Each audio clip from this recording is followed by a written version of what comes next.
शुभ दिवस. नागिन झाल्यावर काय खावे हे महत्वाचे असते. तेव्हा आहारामध्ये थंड पदार्थाचा समावेश करा. आहारामध्ये थंड पदार्थ भरपूर प्रमाणात सेवन करा. थंड आणि पचनास हलके असणारा आहार घ्या. उदाहरणार्थ मूग डाळीची खिचडी. मूग डाळीची खिचडी खायला विसरू नका. 2 टाइम जरी खाल्ली तरी चालते, ते फायदेशीर आहे. तेव्हा मूग डाळीची खिचडी खा, भात खा, तांदळाचा भात खा, पडवळ खा आणि दुधी भोपळ्याचा रस प्या. नागिन झाल्यास काय खावे हे पाहत असताना थंड आणि पचनास हलके अन्न यांचा समावेश करा. नंबर 2, शरीर हायड्रेट ठेवा आणि यासाठी भरपूर पाणी पिणे अत्यंत गरजेचे आहे. तसेच नारळ पाणी प्या, ताजी फळं खा, उदाहरणार्थ कलिंगड, मोसंबी यांचं मुबलक प्रमाणात सेवन करा. पाणी भरपूर प्या आणि फळांचे रस सेवन करा. नंबर 3, रक्त शुद्ध करणारे पदार्थ. रक्त शुद्ध करणारे पदार्थ म्हणजे आवळा, कोरफड, दही, तेही आंबट नसते, यांचं सेवन करा. नंबर 4, दुर्वा व तांदूळ, तांदळाचा भात, दूध. ताजा दुर्वा तुम्ही खायला हरकत नाही. ताजा दुर्वा किंवा हातसडीचा तांदूळ भिजवून त्याची पेस्ट लावल्याने नागींची आग कमी होण्यास मदत होते. ताजा दुर्वा, हातसडीचा तांदूळ भिजवून त्याची पेस्ट नागिन झालेल्या भागात लावल्याने आग कमी होण्यास मदत होते.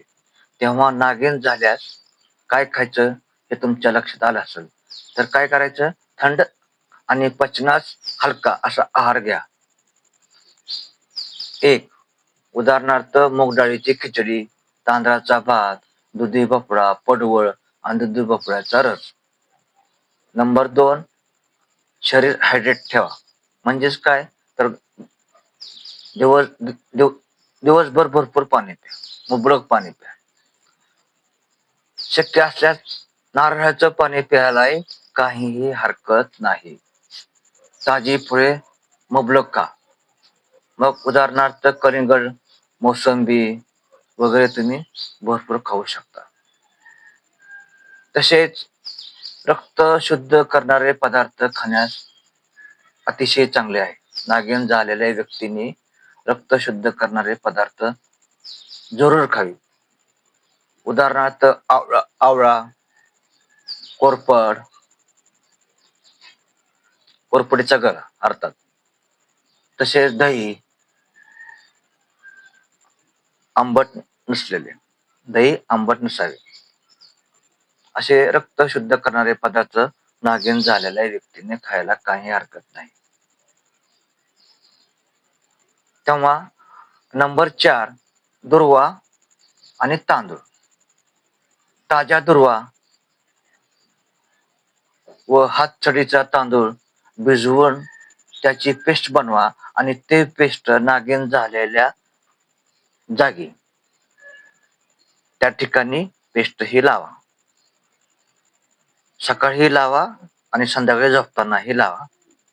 तेव्हा तुम्हाला या गोष्टी तंतोतंत पाळणे गरजेचे आहे. नागिन झालेल्या व्यक्तीने काय खावे याची तुम्हाला कल्पना आली असेल, तेव्हा या नियमाचं तंतोतंत पालन करा. आणि नागिन झालेल्या व्यक्तीने काय टाळलं पाहिजे, काय खाऊ नये, तर एक, तिखट व मसालेदार पदार्थ अजिबात खाऊ नये. नंबर 2, आंबट पदार्थ यांचे आहारामध्ये सेवन करू नये. 3, बाहेरील व डबाबंद अन्न म्हणजे प्रक्रिया केलेले अन्न आणि गोड पदार्थ हे बंद करा, खाण्याचे बंद करा. हे आपण टाळले पाहिजेत. नागिन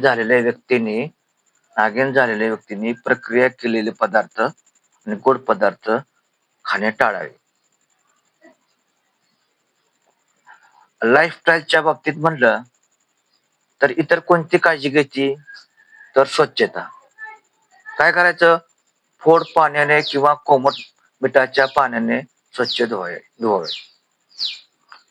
अजीब खाज सुटत असेल तर तिथं कृपया खाजवू नका, कारण फोड खाजवल्याने संसर्ग वाढू शकतो. त्यामुळे ते न खाजवता कोरडी तशीच ठेवा. अजिबात खाजवू नका. फोड फुटण्याची शक्यता असते आणि संसर्ग वाढू शकतो. आणि नंबर 3, आराम. नागिन झालेल्या व्यक्तीने आराम घेणे अत्यंत गरजेचे आहे. शरीराला पूर्णपणे आराम देणे हे अत्यंत आवश्यक आहे. तेव्हा लाईफस्टाईल टिप्स कुठली असेल तर स्वच्छता राखायची, मिठाच्या कोमट पाण्याने स्वच्छ धुवायचे, खाजवणे टाळायचे, फोड फोडायचे नाहीत आणि आराम हा दिवसभर घ्यायचा. बाहेर फिरायचं नाही, हवेमध्ये फिरू नका, ही काळजी घ्यायची. तेव्हा नागिन झालेल्या व्यक्तीने काय खाल्ले पाहिजे, काय खाऊ नये आणि इतर इतर कोणती काळजी घ्यायची, हे आता सांगितलं त्याप्रमाणे तुम्ही काळजी घ्या. पूर्णविराम घेतो. एक लाईक करा, नवीन असाल तर सबस्क्राईब करा. कॉमेंट बॉक्स मध्ये आवर्जून उल्लेख करत राहा. प्रश्न विचारा, त्याची उत्तर दिली जातील. तसेच नवीन विषयावरील व्हिडिओ पाहण्यासाठी बेल आयकॉनला टच करा. धन्यवाद.